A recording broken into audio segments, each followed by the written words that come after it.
Welcome to our podcast, Violet. Great to have you here. Thanks for accepting this invitation. Of course, I'm thrilled to be here. Thank you. Thank you for give us this interview. You just told me that it's the first time that it's the first one that you are giving since you came out. And as a long-time follower myself of your work, and as many of your followers, we want to know how it has been for you. First off, I really appreciate you just leading with that question. So often people like beat around the bush about this or pretend it's not happening. And, for me, there's a reality that my identity has completely transformed. And in light of the fact that like I'm more or less known as a medical illustrator, my fine art is based on bodies and stuff. It's like I think it's an important thing to just address, frankly. Um, so I appreciate that. How's it been? I mean, I've been out 5 years now. And I came out months before COVID hit. Um, my kids were, what is it, like 16 and 14 and 16 at the time. And yeah, it was pretty it, it, chaotic, to say the very, very least. It was, I mean, when to experience one's identity fundamentally changing, how one is seen. And like I'm a trans woman, but I'm also a transsexual, meaning that there's a medical component. I take hormones, which impact my brain in for me, beautiful ways. Clearly impacts my skin. Okay. I think differently. Like I literally experience how me as a biological entity thinks differently. So there's been a recalibration that's been profound with just everything in my life. Realizing I way prefer being a mom than a dad. Yeah, so like on the illustration front, it's oh gosh, I went for like 2 years without being able to work. When I came out, there was a bunch of upheavals, and I was finally diagnosed properly with this like severe psychiatric disability, a dissociative disorder that could only have been really treated once I came out for a number of reasons. And the combination of working with that and being a woman and all my clients knowing me as a boy, I wasn't bedridden, but for 2 years, 2.5 years, I wasn't working, and I don't think I could have. So did you take your time to process everything? Oh yeah, 2 years without working. yeah. I mean, if I could have, I would have, but it was a pretty dire situation actually, and it impacted so many things. And it was just combined with COVID, leaving my studio in the city, kind of disbanding the studio. I mean, just so much stuff blew up. And it's only yeah, there was a lot of processing, and I still am doing it. And like I mentioned, like given the fact that like I do so many bodies, it's quite interesting. It's really interesting. Yeah, because we all know that the human body is an important topic in your information graphics and in your personal artwork also. And you had made statements about how this perfect arrangement of tissues and organs and cells just come together and amazes you. Have you changed your mind about anything of that you said in the past? Fundamentally, at its root, I haven't, but the perspective of it has really shifted. The way I see it has shifted a lot. One thing I'm realizing is that one of the things that drove me with my illustration and information graphics and my fine art is only in retrospect that I realized all these like portraits of nude women I was doing, they were this unconscious, truly unconscious, like attempt to create myself. Like it's especially with the fine art, especially with the fine art. And when I was a boy, there was this obsession with finding the purity of the body and all its precision and amazement, which from a perspective is kind of true. But now that, if you will, I have a body that feels good, that feels comfortable. I'm way more comfortable with just the excuse me. Is it okay if I'm coarse a little bit? Yeah, okay. Sure. Yeah, no A little problem. bit, yeah. Just the chaos, the wildness of what it means to be a biological entity. Way more comfortable. What I do with my work as I mean, it's different with information graphics, of course, but I mean, I'm referencing the fine art. I'm just way more interested in just the chaos of it, and maybe underlying there's a purity to it or something like that. But we do not express ourselves in any pure form. So, So so you're embracing this complexity even absolutely. more deeper, you know? Yeah, I would say in a way that just feels right. I don't know how else to put it. That might be lame, but rather than trying to find perfection, I'm way more interested in the imperfection and messiness. So you connect this process with your fine art, right? Because Yeah. I have the feeling that that your art, in your art, we can find some clues in these blurry, blended body parts that you render and shake in order to release these images that we can barely recognize. Yeah, I mean, it's funny. I had my first. So this is my first interview as a woman, which is so like thrilled. And also, I had my first exhibition as a woman, fine art exhibition in September, and a bunch of my boy encaustic artwork you're referencing was shown. And it's very, very interesting looking at that stuff because I'm realizing, given that it was encaustic, which is a very fleshy medium, the imagery was created from bodies. Um, I look at that stuff and it was like I was trying to make a golem of myself. I had no idea, but I was relating to these things as human beings without realizing it. So, oh, it's so wired in there. It's without me realizing it. I think we can see some of these images in your Instagram, right? Yeah, Instagram. You know, I'm really bad about this stuff. The fine art is on my personal account, which you would have to wade through a lot of kind of dubious, scandalous photos of myself. Like any good trans woman, I post a lot of revealing pictures. Well, any people out there, you're welcome to follow it. I love the attention. The fine artwork is mostly on violetfrancis.com. Okay, Uh, thank you. so you can go there. And also my illustration, I think, is Ms. Violet Francis illustration. You'll find it. Okay, you can anyone can pick anything they want to follow you from the fine art perspective or illustration, medical illustration. Okay, that's okay. When did you notice that you have reached your style in medical illustration, which is your most distinctive feature? This ethereal, translucent human shapes with the organs highlighted in a very artistic pose. Mm, mm. When did I realize it? Well, I can tell you that I would say I had a commission for Marie Claire, the women's magazine. Women's magazines. I did so much work for women's magazines when I was a boy. It's hilarious now that I think about it. Anyway, for Marie Claire on breast cancer. And it was, I think it was the first time that real look kind of really concretized and developed in a really clear way. And it was I haven't thought about this. It's hilarious. But it was from the neck down to the hips, cis woman. And my style, the black and white, with like a red highlight over parts of the mammary. And that was like 2007-ish,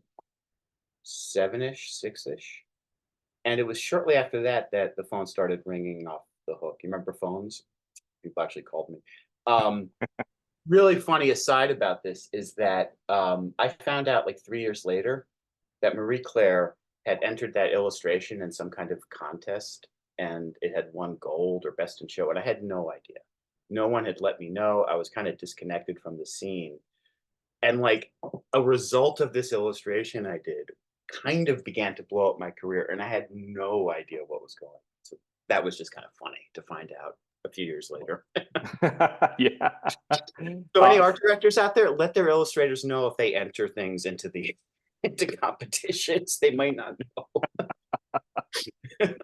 So how is your process when you have to work in this kind of illustrations? With the medical stuff, Yeah, that's specifically- the translucent kind of Yeah, body parts. it's really all over the map actually, but you know, often a client will come to me for a very specific look. They'll reference a previous illustration, and then it's kind of just like I go straight to 3D. You know what I mean? And send them quote unquote 3D sketches. I'm using air quotes because 3D sketches often look like shitty finals. You know what I mean? It's hard to tell what's going Yeah, on. most editors do not are able to work with real sketches, with pencil sketches. They don't understand it. So I think what you are doing is better because they can have the feel of the final artwork, right? Yeah, yeah, absolutely. There's a lot lost in the translation. Yeah, it's an interesting time. Things are changing so fast. Often with an art director directly, I will send pencils, although that seems to be less and less frequent, actually. Um, so yeah, I mean, with the anatomical stuff, what I tend to do is send a few poses of a figure, right? Um, and within those poses, maybe a couple of different camera angles. It's really dependent on the project. And often it's just the skin rendered with like scribbles inside the body that show which organs or what have you to be shown. Possibly a variation on like a black background, a white background, yada yada yada. From there, a pose might be adjusted, and then I start rendering in the organs, etc. Send them a sketch, and then from there, it just kind of develops. You know, sometimes like on the more, I haven't done much pharmaceutical lately, which is a blessing and a curse. Um, Curse because the money, blessing because advertising is a whole different ball of wax. Yeah, totally. Yeah. So I lost my train of thought. What was I? You were speaking about the process of doing some sketches, scribbles over the 3D Right, right. parts, right? I forgot why I specifically referenced that. I apologize. But it really is project dependent. With the advertising stuff, there's like tons and tons of sketches typically. Um, with editorial, in general, the art directors and editors are more interested in, frankly, what I bring to it. So Yeah, there's less nitpicking. yeah. They know what they are looking for. So yeah, that's very straightforward. Yeah. And what I was thinking about these entangled organs and veins. Mhm. Do you work? Do you model yourself that nerves and? It depends. For all the is that true? I would say 95% of the anatomy of when it's a figure and there's like subtle things going on, right? Yeah. That is stuff that I years ago purchased from a medical 3D kind of company thing, right?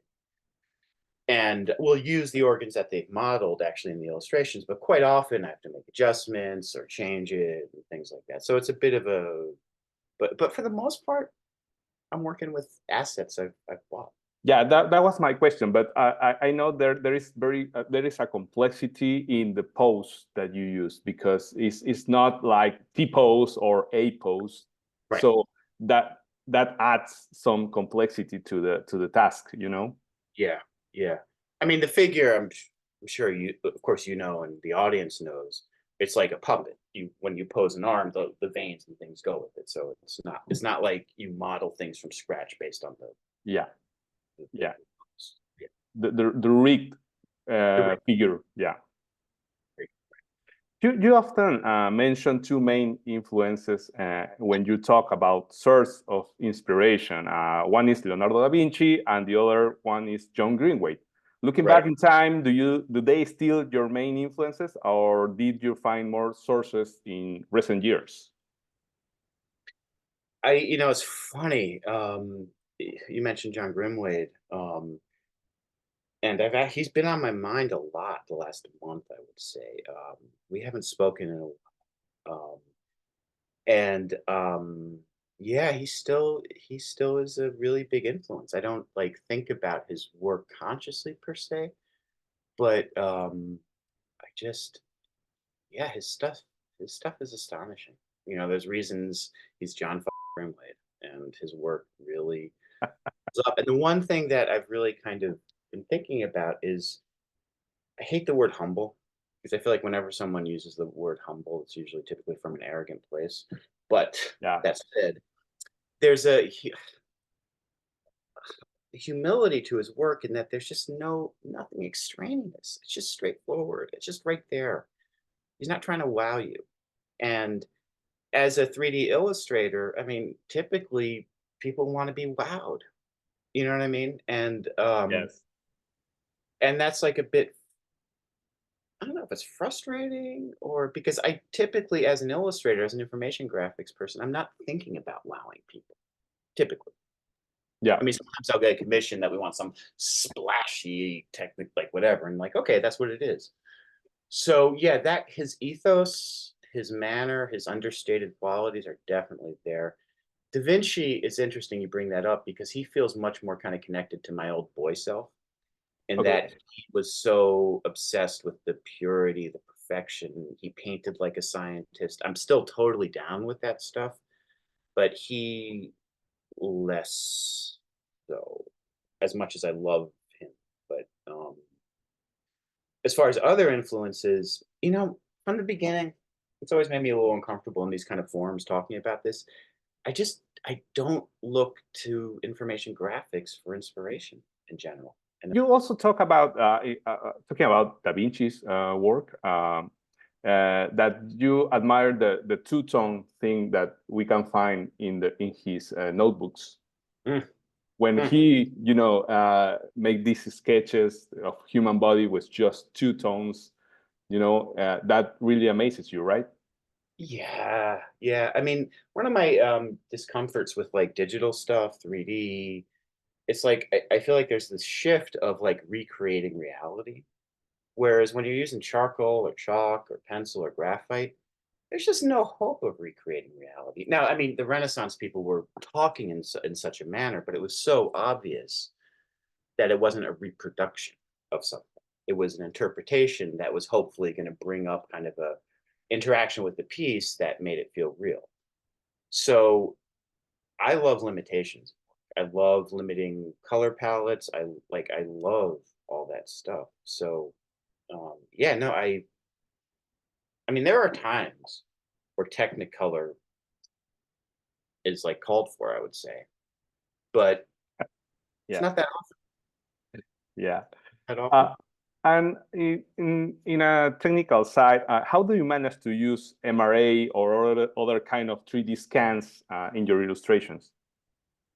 I don't. It's all well, if I understand the question correctly, it's all in the computer. It's all 3D stuff. Yeah, how do you work with these scans like the I think the Cheetah was that you use 3D scans of the bones? I'm laughing because there was a whole. Oh God, am I allowed to say this? We put a couple of the. Yeah, whatever. It's been years. We. If that cheetah had actually been real, it would have been crippled. We put a couple of vertebrae in the wrong space, so maybe you want to edit that out. So that's really like. No, I know because I know more or less how it works. You have to have this view, and maybe in order to have this view, you have to arrange in some way the bones, the 3D bones, right? And So what you're saying is that you missed some of the bones in the right place, right? yes. That happens, you know. So yeah. So in that case, sorry, Jason.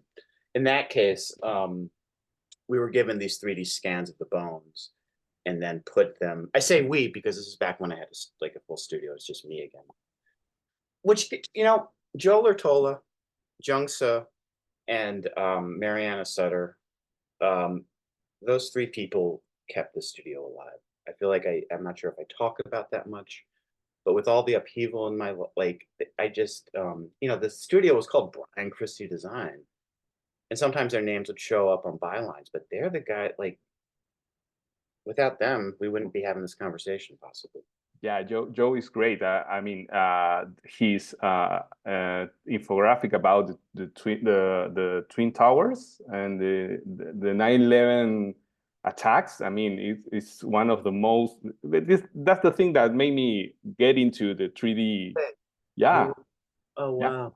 Okay. yeah.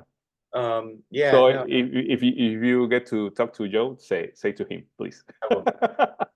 I will. I definitely will. I definitely Yeah, will. and my question was in order to if there are any technical issues with manage 3D scans from the museum or wherever and get into the 3D software, or it's very it's easy.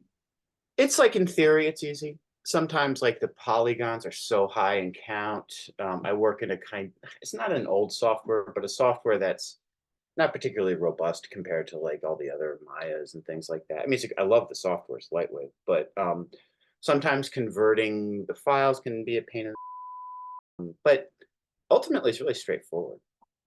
So you still working with Lightweight, right? Yeah. Yeah, I tried Maya years ago. I like this app. As limited as it is in many ways, as frustrating as it is, in many ways, there's just something really kind of straightforward about it that I like. I just But like it. but this software is still upgrading, right? Yeah, someone I was really relieved to find out recently. Someone I believe in England bought it and they're working on it. So I'm actually really encouraged to hear that because I was assuming I was going to have to change because it was just kind of like sitting in the doldrums for a few years. So we'll see what happens. Cool. So how you see the evolution of the 3D design software? So you try to use Maya. I don't know if Blender. Do you use Blender? Tried Blender. I've never tried Blender. Um, how do I see it evolving? I mean, that's such a tricky. I mean, it's fun. I mean, I love working in 3D, and in some ways, I almost feel like I'm an accidental 3D artist because I mean, I don't know how else to say this. I just don't think much like the way I feel like a lot of 3D artists talk about things. I like, to me, it's just this tool. I like working in Lightwave. It's pretty straightforward. And that's kind of it. I hate to sound kind of lame about it, but as far as developing and stuff like I don't think my brain's put together in a way that I actually really think much about this. Okay, I understand. And and AI. Do you think about AI or? I mean, it's funny. When one's genuine self is contingent upon science, i.e., being a transsexual, I feel better and more me taking hormones. Okay, so that's like a little sci-fi in a sense, sort of. Okay, yeah, I know. My relationship to technology and AI is being challenged. This idea, is it real? Is it not real? Da, da, da, da, da. To me, all that stuff kind of falls away from the fact that ultimately, I think all technology is neutral. It's just how it's used. You know what I mean? It's just everything you can point to. So AI, I have no interest in it. Does that mean I'll be a dinosaur sooner than others? Maybe. Uh, maybe I'll have to use it, but like I'm interested in our biological nature and my brain and talking to people, not talking to a computer. Thank you very much. On the other hand, if computers eventually develop consciousnesses and stuff like that, yeah, so be it. We'll see what happens. Yeah, I think it's unavoidable. It's you can't avoid that stuff. Yeah, yeah. I think so. I mean, who knows? Who knows? I have with me this book, Look Ah. Inside, by the Velasco brothers. Yeah. It's a great book. It really is. One thing that I read in this book is that you don't use much Photoshop for your renders. No. Oh. No. Yeah. I think that's one of the things that gives it its look, partly. It's mostly in camera. Um, I, yeah, I mean, I think I really ultimately work. I think almost more like a photographer and a sculptor. That's kind of the way I approach it, and less so of a 2D airbrush type artist. Now, I have noticed that more and more I am utilizing Photoshop more and more, but there's little to no painting or creation with Photoshop. It's more just kind of using it like in the darkroom, burning. Yeah, and the light bouncing on your artwork, it's something that I know that one of the most difficult things in 3D is the lightning, right? It's so messy, so they can be unexpected results all the time. Oh yeah, oh yeah. Um, yeah, I mean, less is more in lighting, as far as I'm concerned. I'm basically just sticking to one light now. So you use one light source. Basically, I mean, I work with radiosity, global illumination, so there's light bouncing around. But in general, it's funny when I was painting, getting into fine art, my mentor would talk about if he saw something I was doing he liked, he said, "Yeah, Brian, I can see this. I can see this. It's easy to see." And I think the same applies to information graphics. Is it easy to see, or do you have to fight it to see it? When there's multiple lights, there's a conflicting informational kind of things that gets confusing. So I think in general, Yeah, yeah, because the human brain is, set up to see just one light source, like the sun, right? yeah, totally. That's Totally. how Yeah, it works, I that's how think. it works. That's our biology, which brings us to AI. As long as AI isn't biological, like I have questions about that. But anyway, let's move on. Anyway, let's move on. Yeah. What do you think are the best practices in information design as a 3D artist? Best practices. I'm actually not like. Can you? Yeah. What do you when you are doing some infographic, like I don't know, cutaway illustration? Sure. What do you what kind of colors do you use in order to be more straightforward to the message? Or I mean, Okay. Okay. you know, Yeah, I mean, we touched upon this a little bit. I mean, in general, I'm very not interested in trying to recreate reality. So color can be used abstractly to communicate something. So in general, anything that's not like important and or not informationally important and is only important in giving context, that can be gray, really light, not get in the way. And then use color informationally to show things, to point things out. I mean, there's like kind of basic color theory stuff where like yellow stands out, orange stands out. So if you want those to be the most important things, we can use that. I mean, one of the things I have struggled with is like I did about 2 years ago, I did a this really, really involved cutaway illustration of the White House, actually. And yeah, I saw actually, that one. Yeah. you did okay.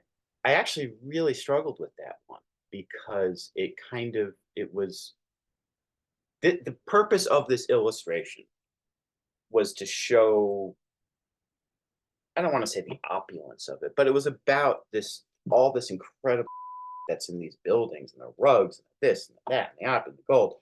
And like that's typically not what I bring to it, right? So there was a lot of back and forth with the art directors at our Pentagram to make it what it is. So in that case, Technicolor made perfect sense, you know? So it's Yeah, so you also talk about the one of the features of John Greenwaite's artwork is the use of white as a color. yeah, Can you yeah, explain more of that, please? yeah, no, it's like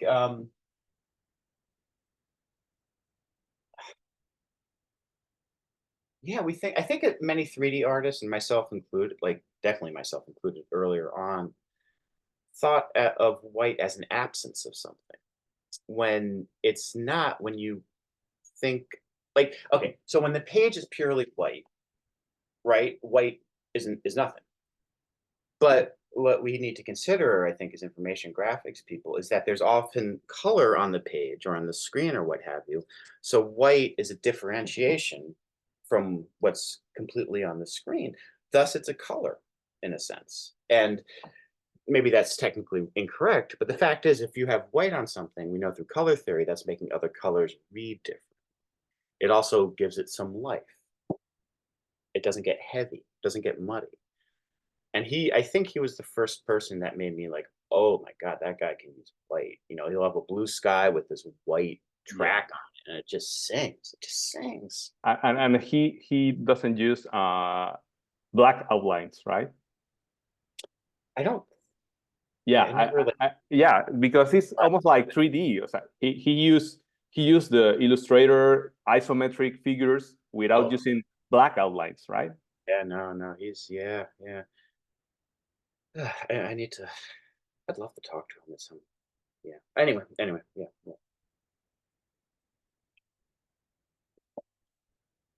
In this book, Look Inside by the Velasco brothers, you have a special chapter about you, isn't it, right?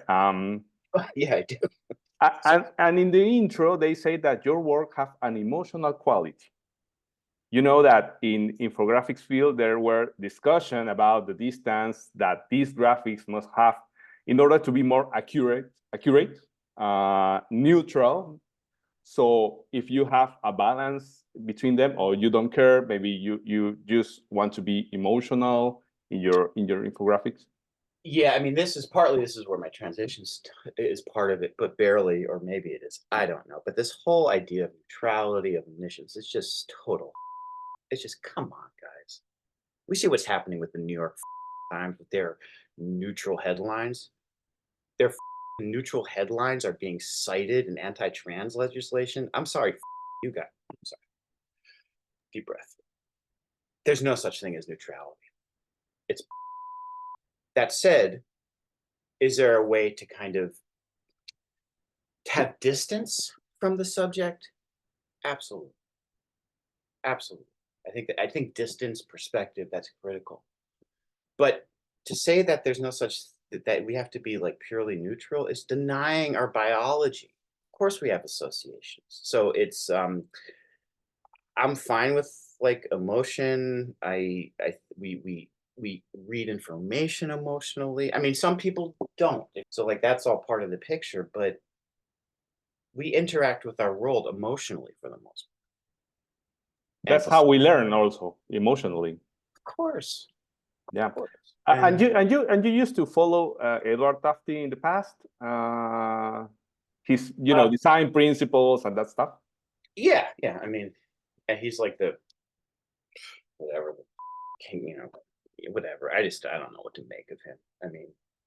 I mean, his books are so beautiful you want to eat them, and they're gorgeous. But in the day to day, like whatever. It's like I mean, I'm a hard leftist. But it reminds me of like authoritarianism that shows up in hard leftism. It's like fuck that. And Tufte to me is the same goddamn thing. I'm cursing a lot. No, it's okay. no he has valid things to say, but once you start eviscerating others, denying how certain things work, I got a big problem with it. Yeah, and he always rejects discussion, right? He doesn't let anyone to stand in front of him and say, change, points of view. He doesn't allow that. Yeah, I have absolutely no respect for him. Whoa, did I just say that? I have a respect for his aesthetics and things like that, but I don't need to see that Napoleon graphic another time. That's the only thing he can point to valid. Wow, listen to me. That said, I have read his books and do like them. But yeah. We all do.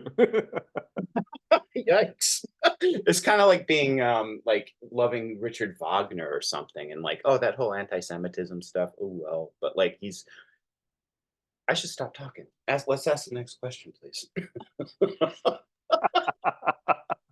Okay. Years ago, you mentioned in an interview that you are being requested to make more animation of your renders. Is this still an ongoing trend? What do you think are the advantages of 3D illustration in motion? Yeah, it's just me now, doing the illustration. I don't really like doing animation. I find the magic happening in stills. We live in a moving world. And I think there's a magic that happens when we actually concretize it into a still image. And if we get, this is where perspective shows up in distance. When it's a still image, we have distance. We can look at it. When something's moving, I don't know. It just doesn't, there's instances where it's really important, I would say. But I don't know. I way prefer getting my information from a still thing. So you're not doing animation right now. If someone asked me to, I would, but it's been a minute. You know how to animate, or you work with someone else? Okay, cool. And you were like you think the same thing. I heard this conference at the NYU journalist School of Journalism, NYU, and you said almost the same thing about the interactive graphics, right? That you didn't like the push buttons and go to the next level and that stuff. I don't care for that stuff. That said, that's like my personal thing. Like, I'm 51 years old. I didn't grow up with this stuff. So it's like, if that's how some people, that's great. But again, like, this is better than that. No, for this girl, I like a still image printed on a piece of paper, period. And I think the challenge of getting all those layers of information on something that you can't click produces beautiful work, that limitation. And when you're doing something that is not like medical illustration, let's say the example of the fracking illustration that you did for National Geographic, your workflow is the same or it's more complex? Like you mentioned the White House infographic that you did.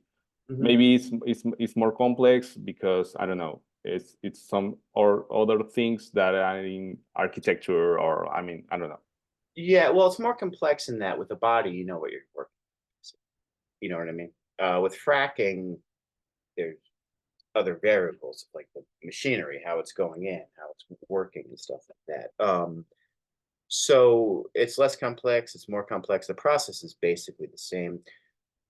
Again, Joe Lortola did that one. And I was thinking about this. If I remember correctly, I started off with actual literal pencils, I think. And I can't remember if I shared them with Joe. We talked about it. I shared that with the art director, but there was like this is a rough way of approaching it. And then, but yeah, ultimately it's the same thing. I mean, subject's very different, but we're conveying information. And, that fracking illustration has a blow up and a step process in it, if I remember correctly. Yeah. And there's plenty of medical things where you have a figure, a blow up of some microorganism, and then a process. So it's like, the structure of it, the framework of it is the same. It's just something that I think, doesn't fracking release like cyanide or something like that? Something that's illustrating how that works versus how cancer treatment works or something like that. I don't know. Yeah. Bayo, talk us about your upcoming projects. My upcoming projects, yeah. Your projects. Projects. I'm sorry. Yeah. Sorry. God, that's my American English. sorry for my English. No. Projects. So it hasn't been published yet. And I don't feel comfortable mentioning the name of the publication, but these two really cool things happened over the last month, where I was commissioned to do inside pieces for a magazine and a newspaper. And the art department loved it so much, they proposed it for the cover. And in both cases, they became covers. Cool. The magazine will be coming out soon. I just feel weird mentioning the name of that for some reason. No problem. Sure, it's okay. But the Wall Street Journal was I did a piece on I love this.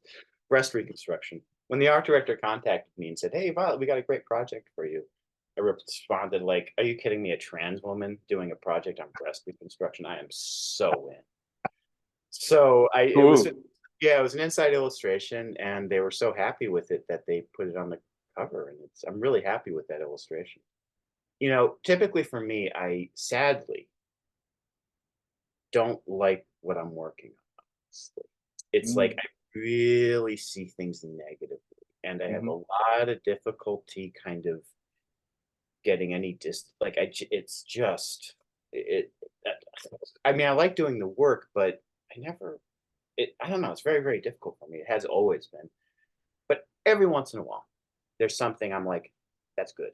And this Yeah. Wall Street Journal piece was one of those. I think it's the case in the most case in the freelance world, you know.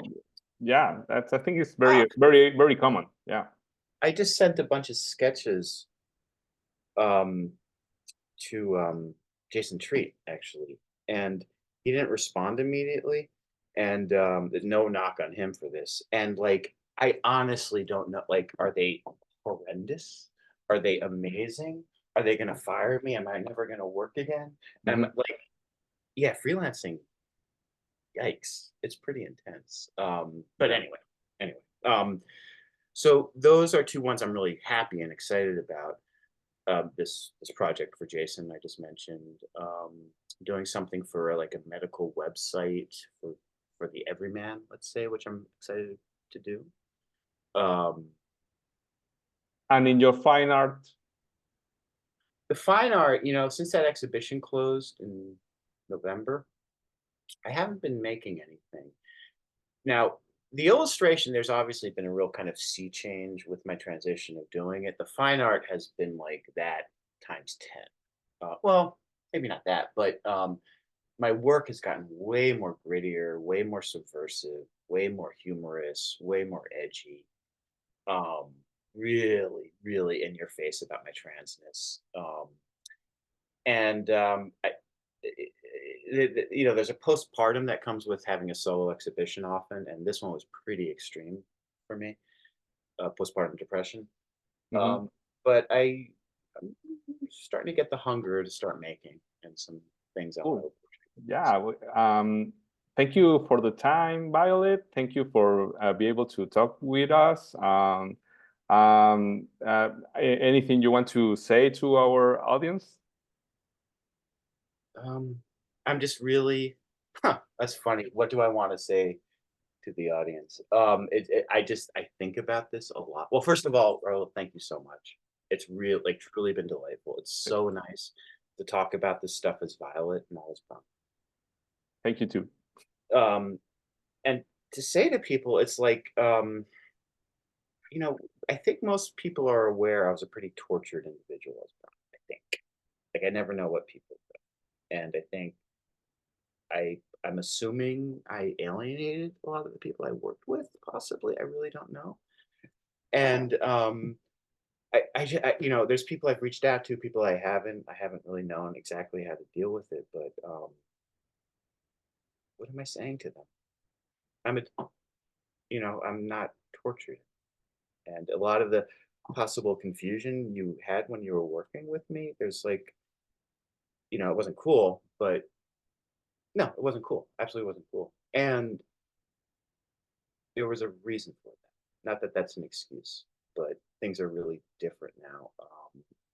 And it feels so good to being to to be doing the work now that I finally have a body, if you will. It really, really feels good. So it's very joyous, literally, to be talking to you about this. Thank you for your time, Violet. It's been great to have you here, and thank you again. And we are all excited about your work. I'm a long-time follower, as you know, and Mhm. we all want to know how are you now, and how do you feel about your work, and how do you feel about your upcoming projects, which is important too. Yeah. Thank you, Violet. Thank you so much, bro. It's been a pleasure. Thank you.